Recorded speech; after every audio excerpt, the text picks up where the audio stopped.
Buenas tardes, jóvenes. Buenas tardes, doctor. Buenas tardes. Buenas tardes.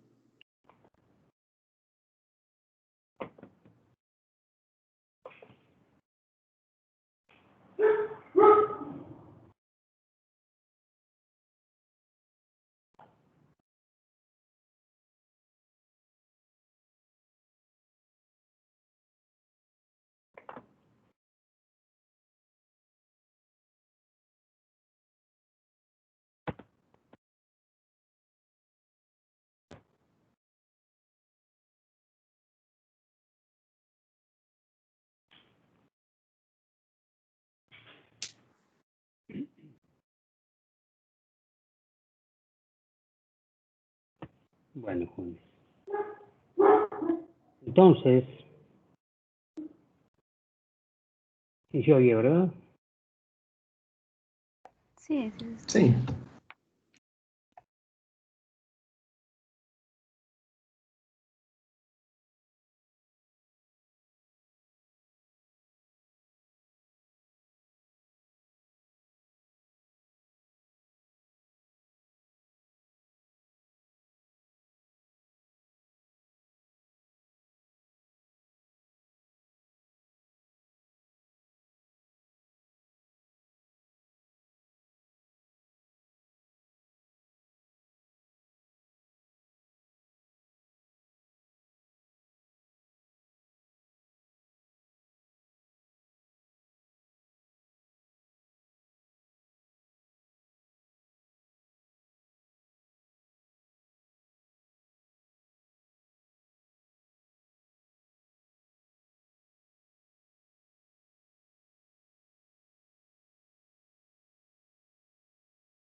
Doctor, ay, no sé si está hablando, pero no se escucha nada.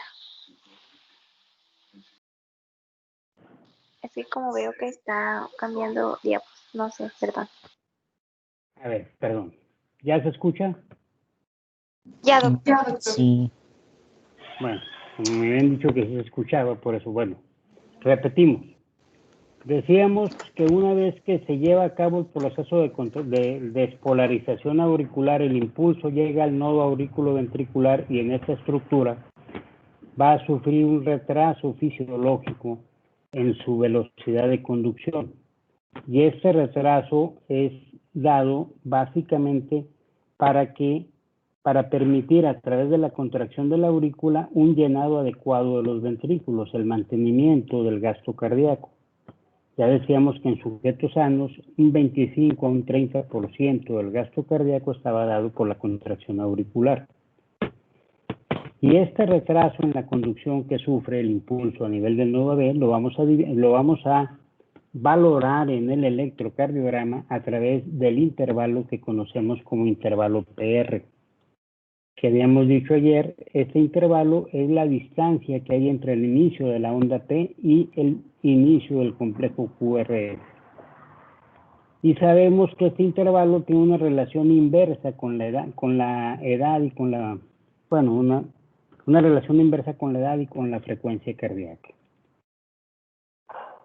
Conforme aumenta la edad, obviamente tiende a disminuir la frecuencia cardíaca y el PR tiende a aumentar. Por el contrario, a menores edades, con frecuencias cardíacas más elevadas, el PR tiende a cortarse, pero normalmente en un adulto los intervalos PR oscilan en valores de 0.12 a 0.20 segundos hasta los 40 años de edad.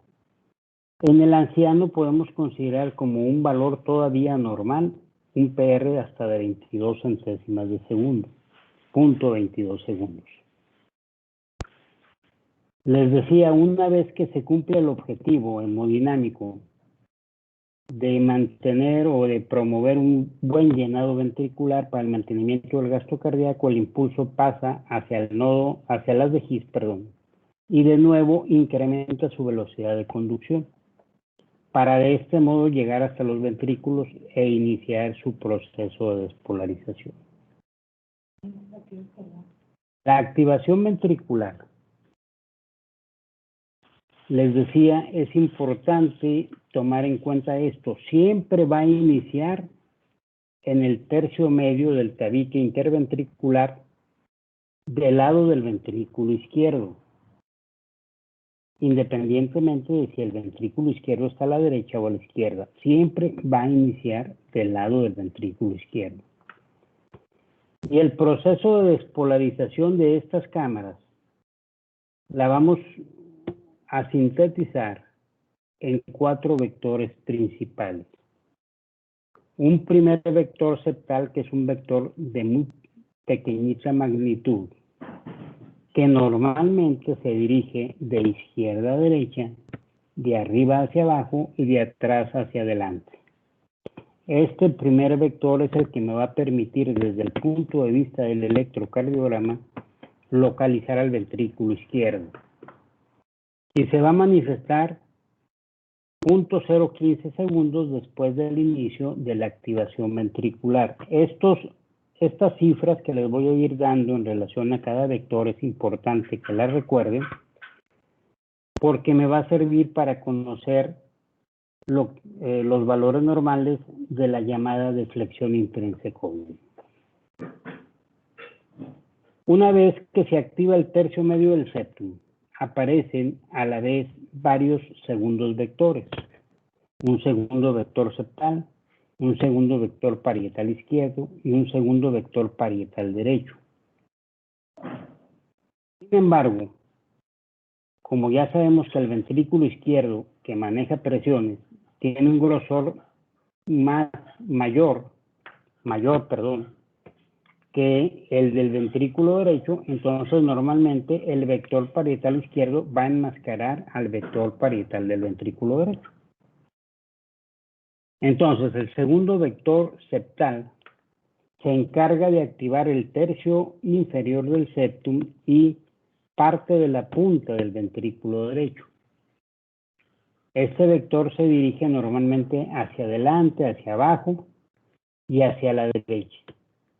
Se va a manifestar aproximadamente 20 a 25 milisegundos después del inicio de la activación ventricular, y para lo único que me sirve es para explicarme la zona de transición, es decir, el aumento de voltaje de la R que normalmente vemos en B3, B4 y que se equipara con el voltaje de la S.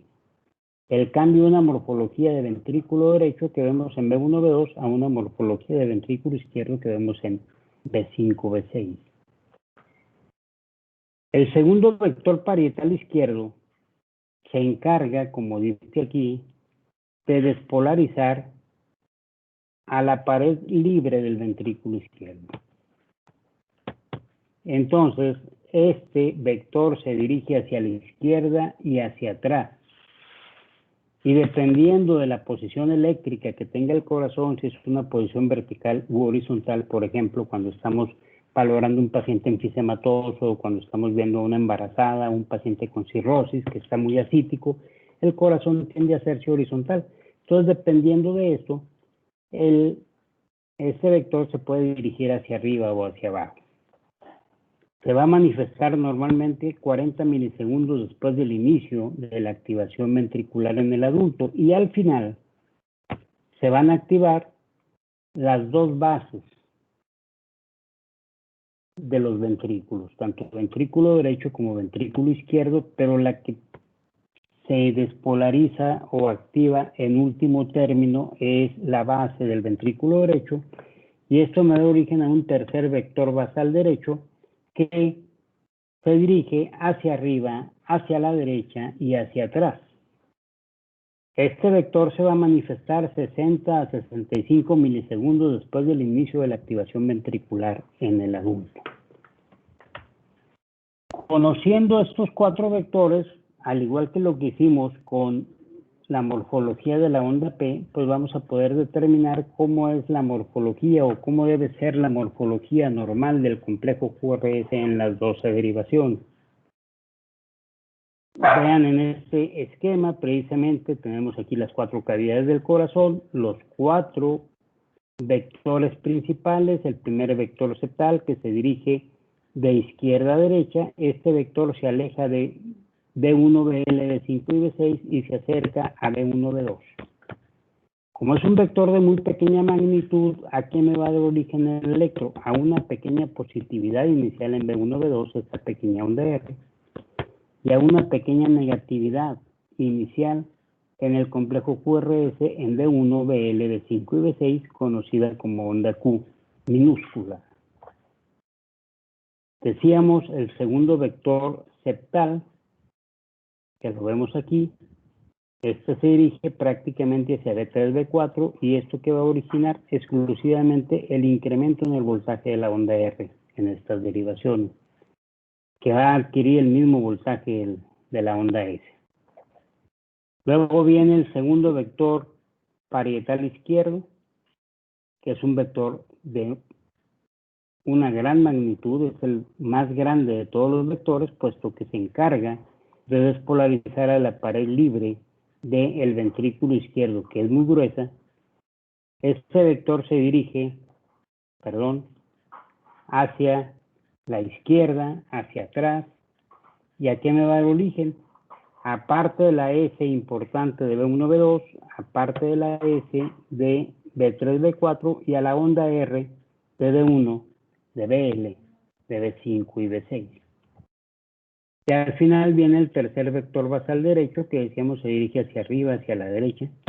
Y este vector me va a dar origen junto con el segundo vector a la S de B1, B2, a la S de B3, B4 y finalmente me da origen a la S de B1, BL, B5 y B6.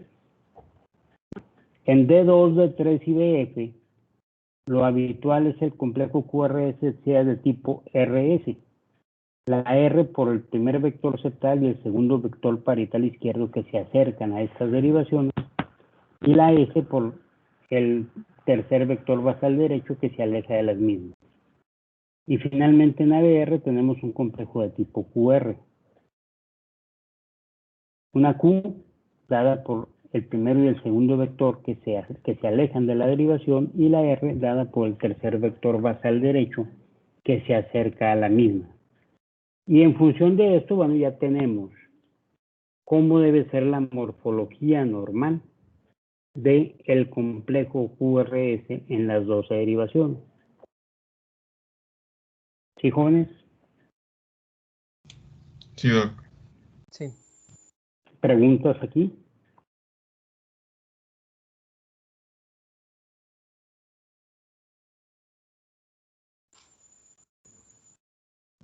No. ¿No? Bueno. Entonces ahora vamos a ver, ya como vimos ayer, algunos ejemplos de por qué era importante evaluar la onda P, ahora vamos a ver algunos ejemplos de lo que es el QRS. Ya decíamos ahorita, bueno, la valoración de la morfología del complejo QRS en las derivaciones precordiales nos va a permitir determinar la posición espacial de los ventrículos y qué relación tienen con las aurículas. Sobre todo cuando nos enfrentamos a un electrocardiograma o a la valoración de un niño con una probable cardiopatía, es importante seguir estos pasos. Normalmente, para llegar al diagnóstico de una cardiopatía congénita, hacemos una evaluación por pasos. El primer paso es determinar qué situs tiene el paciente. El segundo paso es determinar, obviamente, cómo están localizados los ventrículos. Tercer paso, cuál es la relación que hay entre las aurículas y los ventrículos. Cuarto paso, cómo nacen o de dónde nacen las arterias aórtica y pulmonar. El siguiente paso, el quinto, es la relación de las arterias con sus ventrículos correspondientes, y el último paso es determinar, o un sexto paso es determinar si existe alguna cardiopatía asociada. Obviamente este es un ejemplo de un niño que acude a consulta con el pediatra, lo llevan a consulta con el pediatra porque tiene cuadros repetitivos de infecciones de vías respiratorias bajas. El pediatra lo explora y le escucha un soplo holosistólico en mesocardio. Y por la presencia de este soplo lo envía a una valoración cardiológica. De acuerdo a lo que vimos de las características de los soplos jóvenes, este soplo, ¿de qué patología me habla? Comunicación interventricular. Comunicación ¿Vale? interventricular. Perfecto, hay una comunicación interventricular. Precisamente como se manifiestan estas patologías antes de llegar a dar cianosis es por cuadros repetitivos de infecciones de vías respiratorias, por el exceso de flujo que están manejando. Entonces, ok, hay una comunicación interventricular, obviamente hay un exceso de flujo. ¿Qué esperaríamos encontrar en la radiografía de tórax en un paciente con una comunicación interventricular? ¿Cómo creen ustedes que deberían estar los cilios? ¿Aumentados, normales o disminuidos? ¿Los qué, doctor? Los cilios pulmonares en la radiografía de tórax en un paciente con una comunicación interventricular. Los cilios. Pues para están aumentados porque, o sea, el hiperflujo que hay hacia el lado derecho, por la derivación izquierda-derecha, pudiera ocasionar hipertensión pulmonar, ¿no? Entonces, normalmente los cilios están incrementados. Perfecto. Ahora vamos a ver el electro. Vamos a hacer esta lectura por pasos para llegar a un diagnóstico interesante de este paciente. ¿Qué situs tiene? Primero.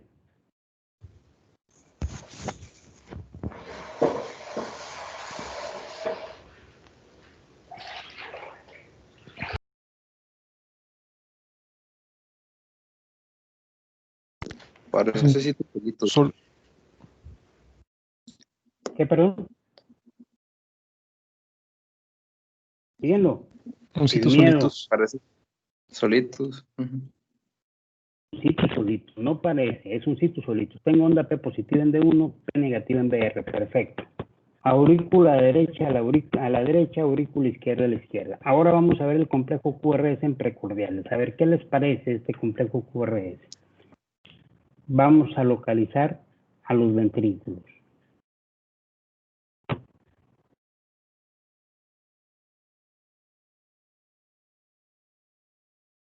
Y no me digan que el voltaje. Lo que vamos a ver es la morfología. ¿Qué les parece esa morfología? Lo normal. ¿Sí? Ok. específicamente B1, R pequeña, S profunda en B6, B5, B6, QRS. Entonces, ¿qué les parece esto?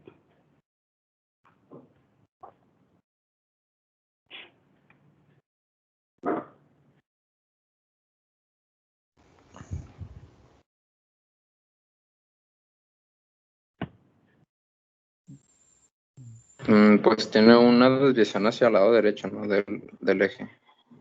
Porque, pues, bueno, creo yo, las derivaciones que están más hacia B4, se ven más alto, ¿no? Se ve una R y luego una S grandota. Sí, pero le digo, olvídense del voltaje. Lo que me interesa es que vean la morfología del complejo. Ahorita olvidémonos del Bueno, entonces la morfología de las últimas derivaciones pues se parece más a la B1. ok, O sea, y la de y B1, B1, pues ¿sí? sí es una Q chiquita, una R grande y una S chiquita. Entonces esa imagen, ¿dónde la debemos ver normalmente? Pues en la derivación B6. Así es, entonces ¿dónde está el ventrículo izquierdo? ¿A la derecha? Sí. A la derecha. El vector, la onda Q, que se ve en B1, es dada por el primer vector que se está dirigiendo en este momento, o en este caso en particular, de derecha a izquierda. Luego entonces, aquí las aurículas también, pero lo que está invertido son los ventrículos. Entonces tengo aurícula derecha a la derecha, aurícula izquierda a la izquierda, ventrículo izquierdo a la derecha y ventrículo derecho a la izquierda. Ah, caray. Ya vimos un dato interesante solo de conocer cómo se activan las cavidades. Ahora vamos a ver para el nacimiento de las arterias. Ahorita decían con toda certeza que, bueno, si tengo una comunicación interauricular, yo debo ver en la radiografía un incremento en los cilios pulmonares. ¿Sí? Hay un hiperflujo pulmonar. ¿Qué les parece esta radiografía posterior-anterior de tórax, jóvenes? Específicamente en los cilios.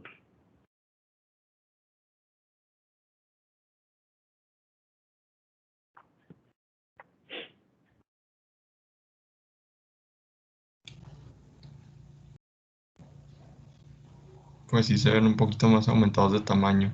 Se ve un poquito radiopaco del lado derecho. Del lado derecho y del lado izquierdo normal, ¿verdad? Ujú. Entonces aquí hay un hiperflujo. Yo debería esperarlo de los dos lados, pero ¿qué pasa? Este hiperflujo unilateral me indica que las arterias también están haciendo de forma anómala. Entonces aquí, ¿qué tenemos en resumen? Aurícula derecha del lado derecho, aurícula izquierda del lado izquierdo, ventrículo izquierdo del lado derecho, ventrículo derecho del lado izquierdo. Del ventrículo izquierdo nace la pulmonar y del ventrículo derecho nace la aorta. Toda esta situación me llega a ser un diagnóstico interesante conocido como transposición anatómicamente corregida de los grandes vasos, que se da en uno de cada 25 a 30,000 recién nacidos vivos. ¿Sí? Pero vean, ya pudieron hacer un diagnóstico interesante a través, simple y sencillamente, de conocer cómo es que se activan las cavidades desde el punto de vista vectorial. ¿Ok? Doctor, ¿podría repetir cómo están cómo están haciendo los vasos en este paciente? En este caso, la arteria pulmonar nace del ventrículo izquierdo y la aorta del ventrículo derecho, que están invertidos. ¿Sí? Decíamos aurícula derecha, aurícula izquierda. Ventrículo izquierdo, ventrículo derecho, izquierdo. Y del ventrículo izquierdo que está a la derecha nace la pulmonar y del ventrículo izquierdo que está, del ventrículo derecho, perdón, que está a la izquierda, nace la aorta. En este caso, el ventrículo derecho tiene funciones de ventrículo sistémico. Estos pacientes no son cianóticos porque estos dos cambios a nivel de la localización ventricular y el nacimiento de los vasos corrigen la cuestión de la situación. Desde el punto de vista del flujo, corrige el flujo. Por eso se le llama transposición anatómicamente corregida de los grandes vasos. Aquí lo único que es importante, bueno, recordar que este tipo de alteraciones se asocia muy frecuentemente con bloqueo AB congénito. Es la causa más común de bloqueo AB congénito en presencia de una cardiopatía estructural. Y si se fijan aquí, obviamente, bueno, este paciente no tiene un bloqueo AB completo, pero sí el PR es muy largo. Mide más de 12 centésimas de segundo. De 20 centésimas de segundo, perdón. ¿Sí, jóvenes? Sí, doc. Sí. Bueno. Ya que conocemos cómo es el proceso de activación de las cavidades, antes de pasar a leer un electro, hay que tomar en cuenta algunos aspectos técnicos. Entonces, al tomar un electro, debemos tener en cuenta las siguientes consideraciones. Primero, verificar la correcta colocación de los electrodos. Segundo, comprobar la calibración del electrocardiógrafo. En amplitud, 1 centímetro, 10, 2 cuadritos.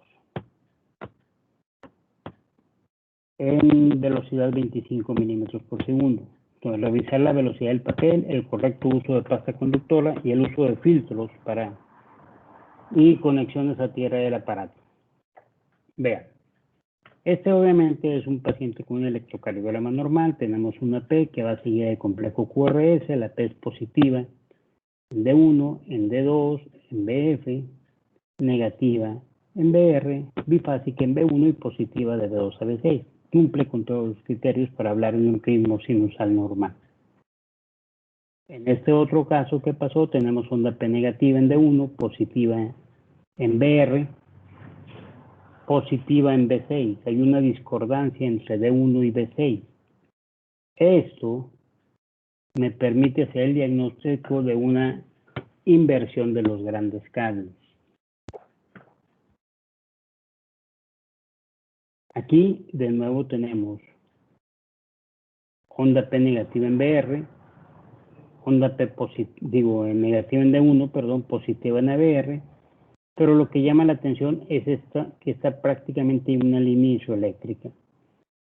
Este es un ejemplo de un electrocardiograma también donde cambiaron los cables, pero no es lo habitual. Lo más común en la mala colocación de cables es que me inviertan los cables de los brazos derecho e izquierdo. El del brazo derecho lo ponen en el brazo izquierdo y el brazo izquierdo en el brazo derecho.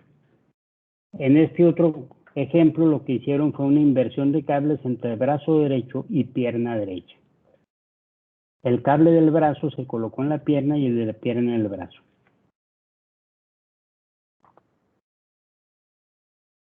En este caso, otro ejemplo de mala posición de cables, pero es de B5 y B6. Estas derivaciones, en lugar de colocarse en el quinto espacio intercostal, pusieron las derivaciones en el sexto espacio intercostal y como consecuencia la morfología del complejo QRS es exactamente igual que la morfología de ABF. Y finalmente, este es el caso de otro paciente, Ernesto. Vean, le toman un electrocardiograma a las 6:56 de la mañana, otro electrocardiograma a las 11:10. Y vean, en este primer electrocardiograma aparece una imagen RSR' parecida a la imagen del bloqueo de rama derecha, pero lo que llama la atención es que B1 y B2 tienen onda P negativa. Este otro electrocardiograma donde ya no vemos la imagen RSR' de B1 y B2, ya vemos cómo cambió la polaridad de la onda P. trifásica en B1, positiva en B2. ¿Qué sucedió? Pues a este paciente también le colocaron mal los cables. En este caso, las derivaciones B1 y B2 se pusieron por arriba del cuarto espacio intercostal. Cuando yo coloco las derivaciones B1, B2 por arriba del cuarto espacio intercostal, puedo registrar en el electro dos fenómenos, o bien la presencia de una imagen parecida a la del bloqueo de rama derecha, como lo estamos viendo aquí, RSR', o bien una imagen de pseudoinfarto, complejos de tipo QS.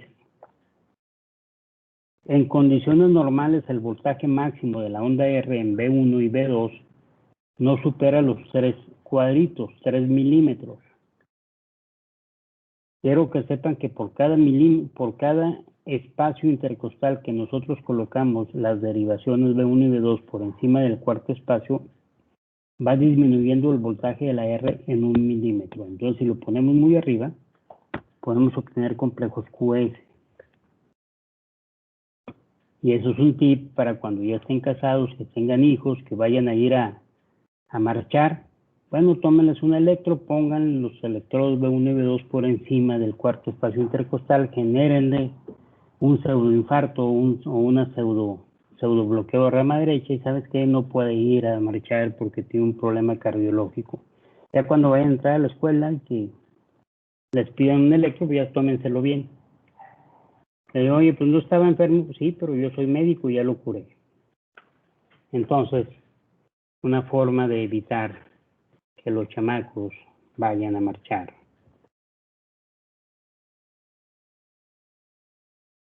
A veces nos podemos topar con esto. Es un caso de un paciente que estaba en la unidad coronaria, y de pronto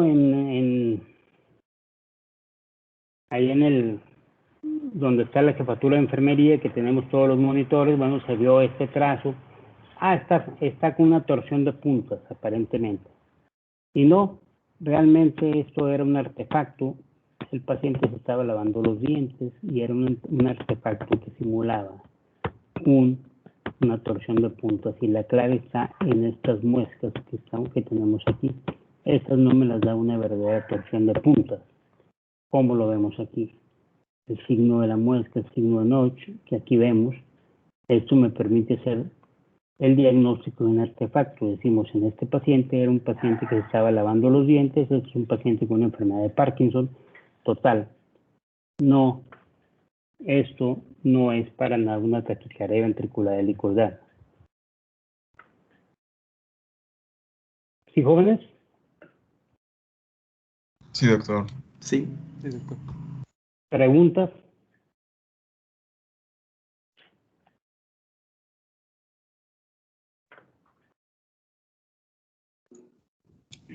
Parece que no. ¿No? Bueno, y nada más para terminar, vamos a comentar esto. Obviamente cada quien tendrá algún método o desarrollará algún método para poder leer el electrocardiograma. Yo desde que salí de la escuela me hice este método, y bueno, este método es el que yo propongo porque generalmente al seguir esta serie de pasos es difícil que se nos vaya un diagnóstico. Muchas veces se nos va diagnósticos electrocardiográficos porque nos vamos directo, no vemos ni siquiera de quién es un electrocardiograma, no vemos si es de un niño, de una niña, de un adulto, una mujer, etcétera. Sí. Y no vemos si está bien tomado o no, y ya estamos tratando de hacer diagnósticos. No vimos cómo está la onda P y cuántas cosas, nos vamos directamente a lo que vemos más grueso, el complejo QRS, y por eso de pronto cometemos muchos errores. Y créanme, si ustedes siguen un método bien, no vamos a fallar. El mexicano es muy dado a querer llegar rápido a la meta, saltarse pasos, y por eso es que comete muchos errores. El mexicano en general es muy desordenado, entonces hay que hacernos más ordenaditos. Entonces el método que yo propongo es este. Obviamente en cardiología, siempre los primeros 2 pasos será qué ritmo tiene y qué frecuencia. Por lo tanto, bueno, lo primero que vamos a determinar es el ritmo, la frecuencia, luego intervalo y segmento o espacio PR, QRS, el eje eléctrico, tanto de P como de QRS como de T, y lo mismo en el plano frontal y en el plano horizontal. El intervalo QT, perdón, sobre todo el intervalo QT corregido, la deflexión intrínsecoide, y al final terminamos con lo que es alteración de ondas y complejos. Y de nuevo vemos onda P, complejo QRS, segmento ST, onda T, y si hay una onda U, hay que ver la onda U. Si nosotros seguimos estos pasos, es difícil, repito, que se nos vaya un diagnóstico. En relación al ritmo, esto es muy simple. Nada más tenemos dos posibilidades: o el ritmo es sinusal o el ritmo no es sinusal. Y si el ritmo no es sinusal, mi siguiente paso será determinar a qué nivel está apareciendo, en este caso, qué cámara está llevando el control del ritmo cardíaco. Si el foco está en la aurícula, en el nodo AB o en los ventrículos. Habitualmente en los libros nos hablan de 5 o 6 parámetros para decir que un paciente tiene ritmo sinusal. Sin embargo, los únicos parámetros que deben estar siempre son estos dos. Entonces, olvídense de los demás. Nos dicen los libros, debe haber un complejo QRS presidido por onda P. La onda P debe ser positiva en D1, D2, BF, de B2 a B6, negativa en ABR. Con frecuencia entre 60 y 100 por minuto, con intervalos RR regulares y con un PR de 12 a 20 centésimas de segundo. Esos son los criterios que me manejan todos los libros. Sin embargo, yo tengo pacientes en ritmo sinusal, pero que superan los 100 latidos por minuto. Están en taquicardia, pero el ritmo sigue siendo sinusal. O bien, tiene un ritmo sinusal, pero bradicárdico, con una frecuencia menor de 60. Entonces descartamos eso. Otro, puedo tener variaciones rítmicas de los intervalos RR, lo más común en relación a la respiración. Intervalos RR más cortos a la inspiración, más largos a la expiración, lo que constituye la conocida arritmia sinusal respiratoria. Sigue siendo ritmo sinusal. Y finalmente puedo tener intervalos PR menores a 12 centésimas de segundo, un paciente que esté en ritmo sinusal pero que tenga una preexcitación. O bien mayores a 20 centésimas de segundo, ritmo sinusal con bloqueo de primer grado. Entonces, por eso les digo, para fines prácticos, olvídense de esos, nada más. Obviamente, los dos criterios que me definen ritmo sinusal es: debo tener un complejo QRS precedido de onda P, punto. PQRS, PQRS, PQRS, y lo segundo es la polaridad de la P, que ya sabemos debe ser positiva en D1, en D2, BF, de B2 a B6 y negativa en ABR. Esos son los únicos criterios que me definen ritmo sinusal joven. En condiciones de reposo, bueno, vamos a seguir con esta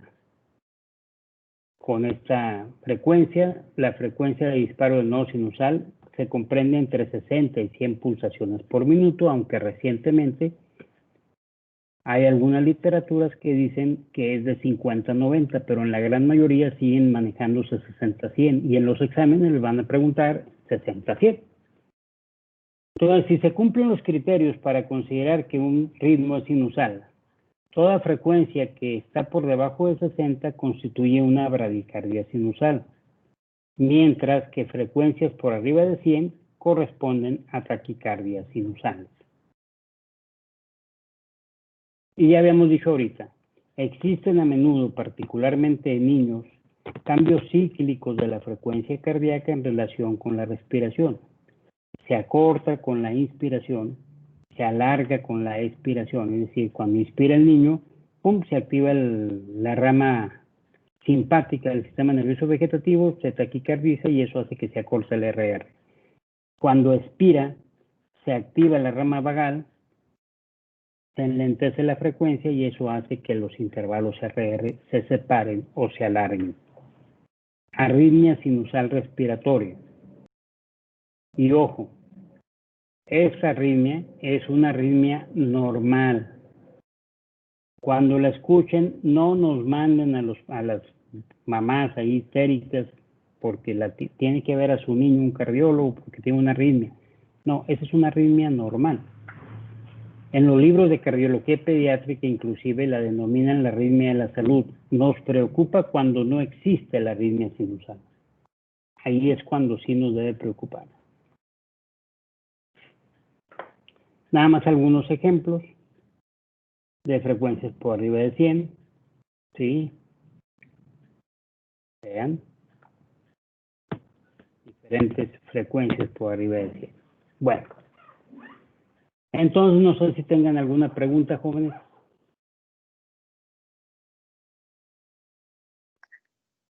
Creo que no, de esta parte no. ¿No? Todo bien. Bueno. Entonces, si no hay preguntas, jóvenes, le dejamos el día de hoy aquí. Mañana seguimos con esto, ya lo que es frecuencia cardíaca y todo lo demás. ¿Sí?